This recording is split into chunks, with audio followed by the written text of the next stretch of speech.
Hello friends, welcome back to my channel. दोस्तों, मैं हूं आपका दोस्त कैनेडियन बनिया। दोस्तों, आपकी वीडियो में मैं आपके साथ शेयर करूंगा अपना इमिग्रेशन, कैसा मेरा इमिग्रेशन रहा, क्या क्वेश्चंस मुझसे दिल्ली एयरपोर्ट पे पूछे गए, क्या क्वेश्चंस मुझसे कनाडा एयरपोर्ट पे पूछे गए। सारा कुछ मैं इस वीडियो में आपके साथ शेयर करूंगा। अगर आप भी कनाडा ट्रैवल करना चाहते हैं एज ए इंटरनेशनल स्टूडेंट या करने वाले हैं आने वाले डेज में, आपके लिए ये वीडियो बहुत ही हेल्पफुल रहेगी। इस वीडियो को एंड तक देखिएगा। एंड दोस्तों, उससे पहले मेरा चैनल सब्सक्राइब कर लीजिए, प्रेस द बेल आइकन, ताकि आपको आने वाले टाइम में मेरी वीडियोस की नोटिफिकेशन मिलती रहे। एंड आप मुझे इंस्टा पर डीएम कर सकते हैं अगर आपको कोई भी क्वेश्चन हो। इंस्टाग्राम आईडी आपकी स्क्रीन पर शो हो रही है। अगर आपका कोई भी क्वेश्चन है, आप मुझे इंस्टा पर डीएम कर दीजिए। मैंने कई स्टूडेंट्स की हेल्प की है क्वारंटीन बुक करने में। अगर आप भी मेरी हेल्प चाहते हैं, आप मुझे डीएम कर दीजिए या आप कमेंट सेक्शन में मुझे कमेंट कर दीजिए। Then I will give answer of each and every question. And दोस्तों, करते हैं आज की वीडियो स्टार्ट। हम दिल्ली से वीडियो स्टार्ट करेंगे एंड कनाडा के एयरपोर्ट तक क्या क्या हुआ सब कुछ मैं आपको डिटेल्स में बताऊंगा। सब कुछ मैं साथ साथ मेरे पॉकेट में डायरी पेन था, मैंने सब कुछ अपने पॉइंट्स नोट कर लिए थे कि मेरे साथ इस टाइम पे क्या हुआ, क्या कौन से डॉक्यूमेंट यूज़ हुए हैं मेरे, कौन से नहीं। डॉक्यूमेंट के ऊपर भी मैंने वीडियो जल्दी ही डालूंगा कि कौन कौन से डॉक्यूमेंट्स आपको चाहिए आपके कनाडा ट्रैवल के लिए। जो मैंने फाइल रेडी की थी अपने घर से ही कि मुझको कौन कौन से रेडी किए थे मैंने फाइल में, वो भी मैं आपके साथ वीडियो शेयर करूंगा। एंड उसके बाद मेरे को एयरपोर्ट पे कौन कौन से चेक हुए हैं मेरे डॉक्यूमेंट्स, वो भी मैं आपके साथ शेयर करूंगा इस वीडियो में, क्योंकि मैंने एक पेज पर नोट करके पहले से रख लिया है सारा कुछ, ताकि मैं आपको कुछ बताते टाइम मिस ना करूं। सब कुछ मैंने नोट कर लिया है, सब कुछ आपके साथ शेयर करूंगा। मेरा इमिग्रेशन बहुत अच्छा रहा, बट मेरा एक फ्रेंड है, उसके इमिग्रेशन पे, कनाडा इमिग्रेशन पे बहुत से क्वेश्चन किए गए हैं। वो जब वहां पर हम पहुंचेंगे, वो हमें ज्वाइन करेगा और हमें बताएगा कि उससे क्या क्वेश्चन पूछे गए, जिससे आपको बहुत ही हेल्प मिलेगी। उसका इमिग्रेशन 15 to 20 मिनट्स तक चला है। उससे बहुत से क्वेश्चंस हुए थे। ऐसा क्यों हुआ हमें नहीं पता, क्योंकि पर्सन टू पर्सन डिपेंड करता है। कोई पर्सन ज़्यादा क्वेश्चन नहीं करता है, कोई पर्सन नहीं करता है, बिल्कुल ही साथ ही में ही वो स्टडी परमिट दे देता है। पर्सन टू पर्सन डिपेंड करता है। मुझे एक ऐसा पर्सन मिला जिसने मुझसे एक दो क्वेश्चन ही किए और उसके बाद मुझे स्टडमिट परमिट दे दिया। मीन्स 5 मिनट में मैं फ्री हो गया था वहाँ से। एंड वीडियो के लास्ट में मैं आपको कुछ सजेशंस दूंगा जो आपको कनाडा एयरपोर्ट पर बहुत ही हेल्पफुल रहेंगे अगर आप उन सजेशंस को फॉलो करेंगे। एंड करते हैं आज की वीडियो स्टार्ट। सबसे पहले जब हम कनाडा एयरपोर्ट पर अपनी फैमिली से मिलने के बाद अपना एंटर कर रहे थे दिल्ली एयरपोर्ट में, सबसे पहले हमारा पासपोर्ट एंड टिकट चेक हुआ और कुछ भी चेक नहीं हुआ। मास्क पहना आपको कंपल्सरी है एंड मास्क आपका कभी भी यहाँ तक नहीं होना चाहिए, पूरा नोज तक आपको मास्क यूज करना है। सबसे पहले हमारा पासपोर्ट एंड टिकट चेक हुआ एंड हम एयरपोर्ट के अंदर एंटर कर गए। हमारी फैमिली अभी बाहर ही थी, क्योंकि जब तक हमारे बैगेज चेक इन नहीं हुए थे तब तक हमने उन्हें बोला था कि आप जाइएगा मत, जब हमारे चेक इन हो जाएगा बैगेज उसके बाद हम आपको कॉल कर देंगे, आप चले जाना। जब हम एयरपोर्ट पे एंटर हो गए उसके बाद हम अपने बैगेज चेक इन के लिए गए। वहाँ पर लाइन लगी हुई थी एंड उससे पहले उन्होंने हमारा पासपोर्ट एंड एलओए चेक किया। उसके बाद हमें एक फॉर्म प्रोवाइड किया गया जो कि हमें फिल करना था, जो कि आपकी स्क्रीन पर मैं साइड में शो कर दूंगा कि आपको कौन कौन सी डिटेल उसमें फिल करनी है। एंड उसको डिटेल को फिल करने के बाद हम लाइन में लग गए एंड हमें 10 to 15 मिनट्स लगे। जब हमारी बारी आई हमारे कुछ डॉक्यूमेंट्स चेक किए गए, जो कि मैंने अपने नोट कर रखे हैं, जो कि मैं आपको बता देता हूँ कौन कौन से हमारे डॉक्यूमेंट्स चेक किए गए। LOA means letter of acceptance, जो कि आपको कॉलेज से मिलता है। एनरोलमेंट लेटर, जब आप कॉलेज में किसी कोर्स को एनरोल करते हो आपको ये कॉलेज प्रोवाइड करता है। कोविड-19 की रिपोर्ट, जो कि अकॉर्डिंग टू गवर्नमेंट रूल आपको 72 आवर्स पहले करानी है। फी रिसिप्ट, जब आप फी पे कर देते हो कॉलेज की, जो कि आपको दी जाती है। टिकट एंड उसके बाद पासपोर्ट चेक किया गया। एंड उसके बाद जहाँ पर अगर आप ऑनलाइन क्लासेस ले रहे हैं, कौन से ऐप के थ्रू आप ऑनलाइन क्लासेस ले रहे हैं, किस में आपके सब्जेक्ट शो हो रहे हैं, वो ऐप चेक कराना है आपको। मेरा मूडल अकाउंट है, मुझे अपना मूडल अकाउंट चेक कराना था। उन्होंने बोला कि मैंने जब उन्हें हाथ में दिया मूडल अकाउंट चेक करने के लिए, उन्होंने बोला कि सब्जेक्ट्स ओपन कीजिए। सब्जेक्ट्स ओपन करके मैंने उन्हें अपने सब्जेक्ट्स की लिस्ट दिखाई। उसके बाद उन्होंने बोला ओके। एंड आफ्टर दैट उन्होंने सीट्स पूछी मुझे कि आपको विंडो सीट चाहिए या सेंटर सीट चाहिए, कौन सी सीट चाहिए। एंड मैंने सीट सेलेक्ट कराने के बाद उनके अपना बैगेज चेक इन स्टार्ट किया, वेट करना।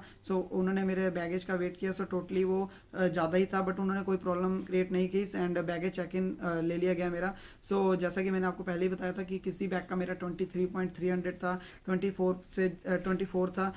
एंड हैंड बैग का वेट भी मेरा ज़्यादा था एंड जो लैपटॉप बैग था उसका भी, बट मुझे कोई प्रॉब्लम फेस नहीं करनी पड़ी। कई स्टूडेंट्स का हैंड बैग का वेट भी चेक हो रहा था एंड कई स्टूडेंट्स का नहीं हो रहा था। सो मुझे कोई प्रॉब्लम नहीं हुई। सो आप भी अपना वेट 23.2 23.3 तक रख सकते हैं मैक्सिमम, इससे ज़्यादा मत रखिएगा।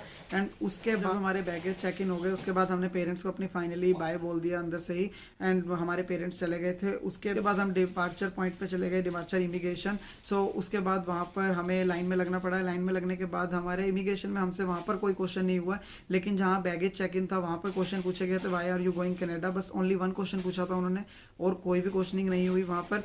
बट वहाँ पर जब हम डिपार्चर इमिग्रेशन में गए, वहाँ पर हमसे सिर्फ हमारा LOA मांगा गया एंड हमारा पासपोर्ट मांगा गया, एंड हमें जो फॉर्म प्रोवाइड किया गया था वो हमसे मांगा गया, और उस पर उन्होंने स्टैंप लगाकर आगे भेज दिया, जैसा कि आपके पास वीडियो में शो हो रहा है किस टाइप की लाइन है। एंड उसके बाद हमारी चेकिंग की गई, लाइक हमारा ओल वॉलेट पर्स सब कुछ हमें एक बॉक्स में रख के हमारा सारा कुछ चेक किया गया। जब हमारा इमिग्रेशन कंप्लीट हो गया, उसके बाद हम ड्यूटी फ्री एरिया में आ गए। ड्यूटी फ्री एरिया में आने के बाद आप बिल्कुल फ्री हैं, आप चिल कीजिए, रेस्ट लीजिए। एंड मेरी एडवाइस ये है कि आपको जब आप एयरप्लेन में चेक इन करने से पहले आप अच्छे से अपने स्टमक को फुल कर लीजिए, क्योंकि आप रात के बिल्कुल कुछ नहीं खाया था हमने। सो हमने भी अपना वहाँ पर कई ब्रांड है, सबवे हो गया जैसा कि आपकी वीडियो में शो हो रहा है। सो मैंने सबवे खाया था, मेरे दोस्त ने मैकडोनल्ड खाया था। सो आप कुछ भी खाइए, लेकिन खा लीजिए एक बार एयरप्लेन में चेक इन करने से पहले। एंड उसके बाद हमारे पास बहुत टाइम था, सो हमने कुछ रेस्ट लिया। एंड आफ्टर दैट उसके बाद हम अपने चेक इन पर चले गए, चेक इन गेट पर, जहाँ से हमारी फ्लाइट थी डिपार्चर। सो हमारा गेट नंबर 21 था। सो हम गेट नंबर 21 पर गए, वहाँ पर भी बहुत लंबी लाइन थी, एंड वहाँ पर भी हमारे कुछ डॉक्यूमेंट्स चेक किए गए। वहाँ पर डॉक्यूमेंट जो चेक किए गए थे वो कोविड-19 की रिपोर्ट थी, LOA था, letter of acceptance, passport and आपका पास जो बोर्डिंग पास है। सो एंड मैं यहाँ पर एक बात ऐड करना चाहूँगा, जो कोविड-19 की रिपोर्ट है वो आपकी ICMR लैब अप्रूव्ड होनी चाहिए, क्योंकि एक गर्ल थी जिसका कोविड-19 का कुछ प्रॉब्लम हो गई थी, क्योंकि उसने रैपिड टेस्ट कराया था। तो रैपिड टेस्ट वैलिड नहीं है एयरपोर्ट पे, आपको ICMR लैब अप्रूव टेस्ट ही चाहिए। एंड उसके बाद जब हम अपनी फ़्लाइट में चले गए, सो फ्लाइट में जाने के बाद हमारी सीट पर पहले से स्नैक्स थे कुछ, उस स्नैक्स के बारे में मैंने आपसे एक एक चीज़ शेयर की है अपने व्लॉग में। सो आप मेरा व्लॉग चेक कर सकते हैं, उसमें मैंने कई चीज़ें शेयर की है, लाइक जो हमें एयरप्लेन में प्रोवाइड किया गया खाने के लिए, हमें ब्रेकफास्ट दिया गया था, लंच दिया गया था एंड स्नैक्स दिए गए थे, वो सभी मैंने उसमें कवर किए हुए हैं। सो आप वीडियो जाकर देख सकते हैं। एंड जब आपकी फ़्लाइट लैंडिंग होने वाली होती है, उससे हाफ एन आवर पहले आपको एक फॉर्म दिया जाता है, एंड उस फॉर्म को आप फिल करना होता है। उस फॉर्म के बारे में मैंने लोग्स में पूरा आपको दिया हुआ है कि कैसे आपको भरना है, कौन सी डिटेल्स आपको भरनी है। यहाँ पर मैं एक बार फिर आपको एक्सप्लेन कर देता हूँ, ये फॉर्म दिखा सकता हूँ कि आपको क्या क्या फिल करना है। एंड उस फॉर्म को फिल करने के बाद आपको वो फॉर्म अपनी फाइल में रख लेना है, क्योंकि वो आपको कनाडा एयरपोर्ट पर आपके इंपॉर्टेंट है। सो उसके बाद जब हम कनाडा एयरपोर्ट पर आ गए, हमें वेटिंग एरिया में वेट करने के लिए बिठा दिया गया, एंड वहाँ पर हमने 20 to 30 मिनट्स वेट किया, क्योंकि वो 20 स्टूडेंट्स के पेयर्स को आगे भेज रहे थे। एंड जब हमारी बारी आई, सो हमने देखा, सो हमने वहाँ पर हमारे जो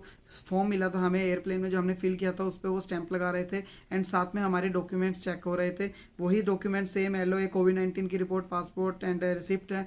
एंड उन्हें हमसे क्वेश्चन भी किया कि आप कनाडा में कितनी देर रुकेंगे, मीन्स आप अपनी, सो हमने इसका आंसर किया कि हम अपनी स्टडी के लिए ही यहाँ पर रुकेंगे, उसके बाद हम अपने इंडिया वापस चले जाएंगे। सो उसके बाद उन्होंने हमारे बोर्डिंग पास पर जो हमें फॉर्म दिया गया था अपनी फ्लाइट में, उस पर स्टैंप लगाई और हमें दे दिया। और उसके बाद नेक्स्ट वेटिंग एरिया आ गया, एंड वहाँ पर हमें वेट करना था, वहाँ पर भी हमने 30 to 40 मिनट्स वेट किया। एंड इसके बाद हमारा इमिग्रेशन होना था। सो वहाँ से हमें फिर से 2020 के पेयर्स में इमिग्रेशन में भेजा गया, रूम में। इमिग्रेशन रूम में कई ऑफिसर्स थे जो टर्न वाइज टर्न स्टूडेंट्स को बुला रहे थे, एंड इमिग्रेशन हो रहा था। सो वहाँ पर इमिग्रेशन में हमसे क्या क्या क्वेश्चन पूछे गए, सो मेरे से बहुत ही कम क्वेश्चन पूछे गए। जब मेरी टर्न आई, सो वहाँ पर सिर्फ मुझसे एक क्वेश्चन पूछा गया कि आप कनाडा क्यों जा रहे हो। सो मैंने बोला कि मैं स्टडी के लिए जा रहा हूँ। सो उन्होंने बोला कि अदर रीज़न क्या है कि आपके कनाडा जाने का। सो मैंने बोला Canada is a beautiful city. So वो कह रहे हैं, वैसे ही उन्होंने बोला, वो एक तरह से कॉन्फिडेंस लेवल चेक कर रहे होते हैं आपका। सो आपको अपना कॉन्फिडेंस अच्छे से मेंटेन रखना है, कि आपको अच्छे से कॉन्फिडेंस से आंसर देना है। सो आपसे वो कम क्वेश्चन पूछेंगे, अगर आप उनको लगेगा कि आपको कॉन्फिडेंस नहीं है, सो आपसे वो ज़्यादा से ज़्यादा क्वेश्चन पूछेंगे, सो चेक करने के लिए। सो आप कॉन्फिडेंस में रहिए अपने, एंड आप उनको अच्छे से आंसर कीजिए। सो आपको वो जल्दी से जल्दी स्टडी परमिट दे देंगे, आप फ्री कर देंगे।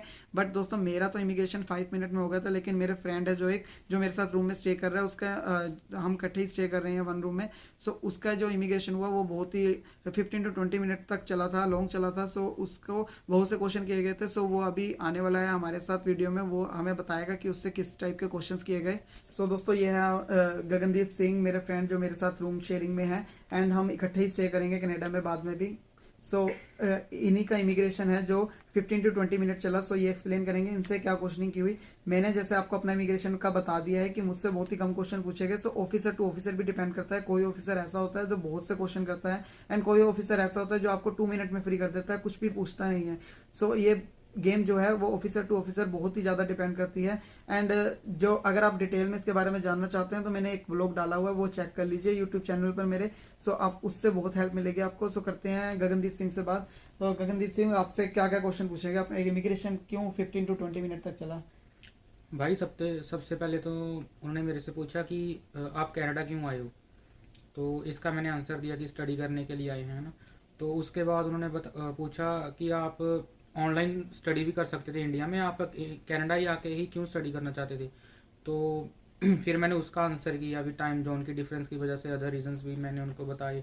तो उसके बाद उन्होंने मुझे से पूछा कि आपकी स्टडी, आप लास्ट स्टडी आपके इस कोर्स से कैसे रिलेट कर रही है, और आपका वर्क एक्सपीरियंस इस कोर्स से कैसे रिलेट कर रहा है। फिर मैंने उनको वो एक्सप्लेन किया। फिर उसके बाद उन्होंने मेरे से पूछा कि आपने यही कोर्स ही चूज क्यों किया, और इसके बाद आपके फ्यूचर एस्पेक्ट्स क्या हैं, मतलब कि। और मीन्स आप फ्यूचर में क्या करोगे इस कोर्स के बाद? इस कोर्स और का उसके बाद बेनिफिट क्या उन्होंने है? मुझसे ये भी पूछा कि आप यहाँ पे वर्क करने के लिए और या स्टडी करने के लिए आए हो।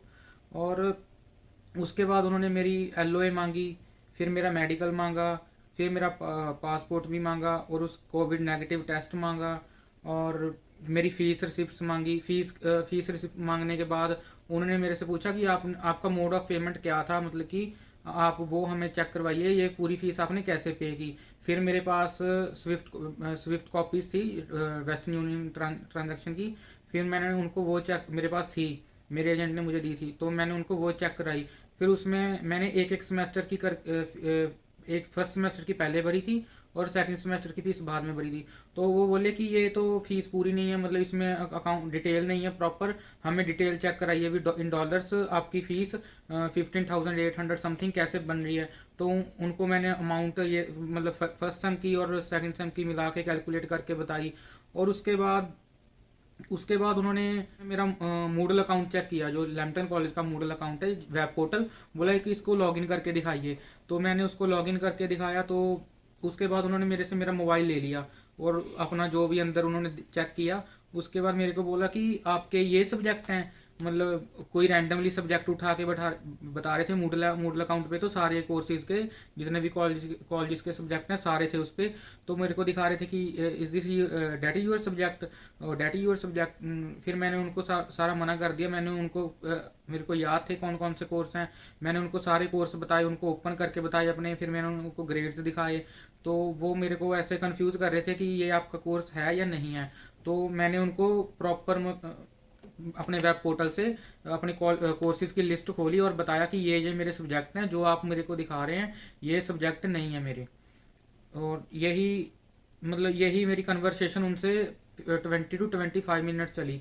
मोहित की टर्न मेरे से जस्ट बाद में थी, 5 मिनट में फ्री हो गया। और मैं इसके बाद भी 20 मिनट तक वेट करता रहा। मेरे से हमारा वो ऑफिसर है, उस पर डिपेंड करता है। कुछ ऑफिसर थोड़े लीनियंट थे, कुछ थोड़े स्ट्रिक्ट थे। और मैंने दोस्तों पहले ही आपको बोला जैसा कि ये officer to officer, counter to counter depend करता है। जब आप लाइन में खड़े होंगे तो आप भी एग्जामिन कर पाएंगे कि कौन सा ऑफिसर अच्छा है, कौन सा स्टूडेंट्स को जल्दी फ्री कर रहा है। मुझे एक जेंट्स मिला था जो कि बहुत ही अच्छा बिहेवियर था उसका। उसने सिर्फ मुझसे कुछ डॉक्यूमेंट्स मांगे और एक क्वेश्चन किया, और उसके बाद उन्होंने मुझे स्टडी परमिट प्रोवाइड कर दिया। जैसे कि इसने बोला मेरी बारी इसके साथ आई थी। मैं बाहर जाके जब इमिग्रेशन ऑफिस से बाहर चलेगा मैं इसका वेट कर रहा था, और मैं देख रहा था कि ये आया ही नहीं अभी तक। 20 to 25 मिनट में इसका वेट ही करता रहा। मुझे लगा कि कोई प्रॉब्लम ना होगी। मुझे भी डर लग रहा था क्योंकि मेरा रूम पार्टनर है शेयरिंग में, एंड मुझे इसी के साथ रहना है कनाडा। मैं 20 to 25 मिनट वेट करता रहा। मैं जो और बच्चे बाहर आ रहे थे, जब तक इसका इमिग्रेशन चल रहा था तब तक 9 to 10 स्टूडेंट्स तो बाहर आ चुके थे। मुझे भी डर लग रहा था कि अभी तक मेरा फ्रेंड क्यों नहीं आया जबकि इतने स्टूडेंट्स बाहर आ चुके हैं। आपका काउंटर टू काउंटर भी डिपेंड करता है कि जो आपका इमिग्रेशन ऑफिसर है वो कैसी नेचर का है। इससे बहुत से क्वेश्चन किए गए। आपको इस क्वेश्चन से बहुत हेल्प मिलेगी। एंड हमने और स्टूडेंट से भी बात की थी कि उनका इमिग्रेशन कैसा रहा, एंड 4 to 5 स्टूडेंट से बात की थी।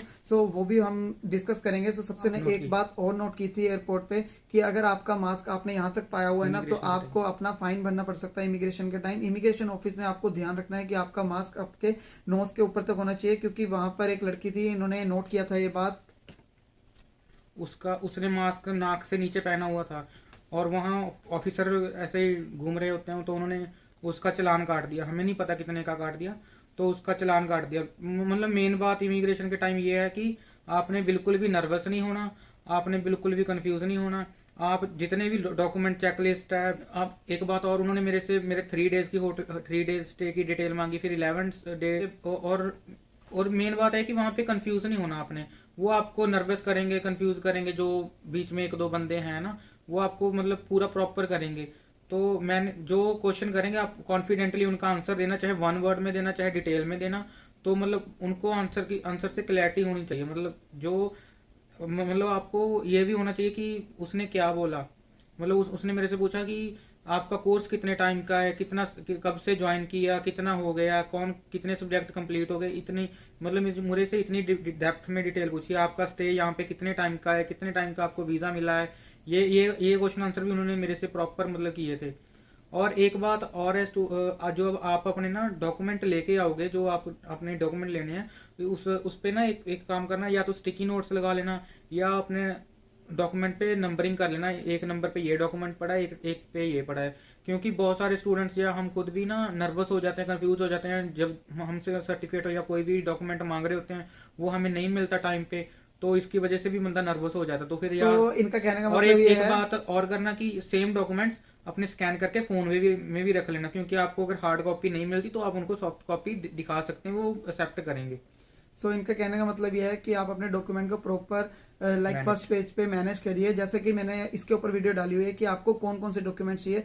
मैंने जो फाइल बनाई थी डॉक्यूमेंट्स की, जो आपके साथ शेयर की थी वीडियो में, वही उस डॉक्यूमेंट के सिवा आपको कोई भी अदर डॉक्यूमेंट्स नहीं चाहिए। अगर आपके पास वो डॉक्यूमेंट्स है, वो सफिशियंट है दिखाने के लिए, सो आपको वो डॉक्यूमेंट्स की फाइल रेडी करनी है। एंड आपको पता होना चाहिए कि कौन सा डॉक्यूमेंट कौन से नंबर पे है। क्योंकि अगर वो फीस रिसिप्ट मांग रहे हैं, सो आपको ये नहीं कि आप सारे डॉक्यूमेंट्स चेक करने लग गए कि कहाँ पे गई कहाँ पे गई। ऐसा नहीं करना है आपको। आप फोन पे भी सेव रखिए, एंड आपको अपनी फी रिसिप्ट का पता होना चाहिए कि कौन से नंबर पे है। सो नंबरिंग कर लीजिए, इनकी बात सही है। एंड दोस्तों, ये मास्क का भी ध्यान रखना कि आपको अपना मास्क कंप्लीटली इमिग्रेशन के टाइम तो आपको कंप्लीटली डालना ही डालना है, क्योंकि अगर आप नहीं डालेंगे तो आपको फाइन भरना पड़ सकता है। अभी हमें फाइन की अमाउंट नहीं पता, बट उस लड़की को रोककर उसका फाइन लिया गया था उससे। एंड उसने बहुत ही रिक्वेस्ट की थी कि please sir, sorry sorry, no problem, but उन्होंने बिल्कुल भी उसकी नहीं सुनी और उसे फाइन देना ही पड़ा था एट लास्ट। एंड दोस्तों, सबसे बड़ी बात, दूसरी बात, इन्होंने एक बात और नोट की थी कि आपको झूठ नहीं बोलना है। अगर एक स्टूडेंट को बोला गया था कि आप अपना अकाउंट चेक कीजिए जिसपे आप स्टडी अपनी कर रहे हैं, अपनी जनवरी इनटेक से आप ऑनलाइन क्लासेस लगा रहे हैं। सो उन्होंने बोला कि आप शो कीजिए। एंड उसके बाद उन्होंने उससे सब्जेक्ट पूछे कि आप कौन कौन से सब्जेक्ट हैं। एंड सब्जेक्ट के बाद उन्होंने उससे ग्रेड्स भी पूछे उसके कि सबसे लोएस्ट ग्रेड आपके किस सब्जेक्ट में है। सो उसने, लड़के ने आंसर किया कि मेरे सबसे लोएस्ट ग्रेड इस सब्जेक्ट में है, एंड मुझे सबसे लोएस्ट ग्रेड जो मिले हैं वो सी मिले हैं। सो उन्होंने बोला कि आप शो कीजिए। जब वो शो करने लगा, अपना अकाउंट दोबारा ओपन करने लगा, सो उन्होंने बोला रहने दीजिए, हमें आपके ऊपर विश्वास है कि आपने, अगर आप मूडल अकाउंट ओपन कर रहे हैं। सो मीन्स कहने का मतलब यही है कि इनडायरेक्टली वो आपको कॉन्फिडेंस लेवल ही चेक करें कि आपने झूठ नहीं बोला। सो उन्होंने जब ओपन करना स्टार्ट किया, वो समझ गए कि उस बंदे के अंदर कॉन्फिडेंस है। सो आपका, उन्होंने बोल दिया रहने दीजिए। सो आपको अपना कॉन्फिडेंस मेंटेन रखना है, क्योंकि अगर आप कॉन्फिडेंस मेंटेन नहीं रखेंगे, तो हमने एक और स्टूडेंट को देखा जो बहुत ही ज्यादा कांपने लग गया था, जो आंसर करते हुए उसे बहुत प्रॉब्लम हो रही थी। सो उन्होंने उससे बोला कि आप 10 मिनट के लिए साइड में चले जाइए। सो उन्होंने उन्हें से बिठाया एंड उन्होंने बोला कि आप रिलैक्स रहिए। और उसके बाद जब एक और स्टूडेंट को इमिग्रेशन होने के बाद उन्होंने उसे कॉल लगाई कि आप रेडी हैं इमिग्रेशन के लिए। सो उसे दोबारा बुलाया गया। सो वो इतने भी वो नहीं है कि आपका इमिग्रेशन दोबारा नहीं लेंगे, वो भी चाहते हैं कि आप इमिग्रेशन के क्वेश्चन आंसर आराम से दें। सो आपको वो टाइम देते हैं रिलैक्स होने का। सो आप अपने कॉन्फिडेंस को मेंटेन रखिएगा। एंड और एक बात और है, आप अपना मेडिकल जरूर चेक करके आइए कि हमें नहीं पता, हमें यहाँ की पता लगा कि वो 1 साल के लिए वैलिड होता है। अगर आपके मेडिकल को 1 साल से ज़्यादा हो गया तो उसे प्लीज़ दोबारा ही करवा के आइए। और क्योंकि एक लड़की को वहाँ पे प्रॉब्लम आ गई थी, उसे इस शर्त पे यहाँ पे एंट्री मिली कि वो यहाँ से अपना medical with in few days दोबारा करवा के देगी, और पता नहीं उसका कितना डॉलर्स में खर्चा आएगा। तो इस प्रॉब्लम को भी अगर आप फेस ना करें, अगर आपका मेडिकल 1 साल से ज़्यादा हो गया है तो उसको दोबारा ही करवा के आए। मेरे मेडिकल को भी 6 मंथ हो गए थे, मैंने सितंबर 1 को करवाया था और मेरे को नई प्रॉब्लम आई। बट मेरे से जो आगे एक गर्ल थी उसको सेम प्रॉब्लम आई, उसकी भी इमिग्रेशन मेरे से ज़्यादा टाइम चली और उसको इसी शर्त पे मतलब वीज़ा मिला, एक्सेस मिला कनाडा का, कि आप हमें विद इन, उसको टाइम मिल गया और एक सर्टिफिकेट दिया गया कि इस जगह से आपने ये मेडिकल दोबारा करवाना है।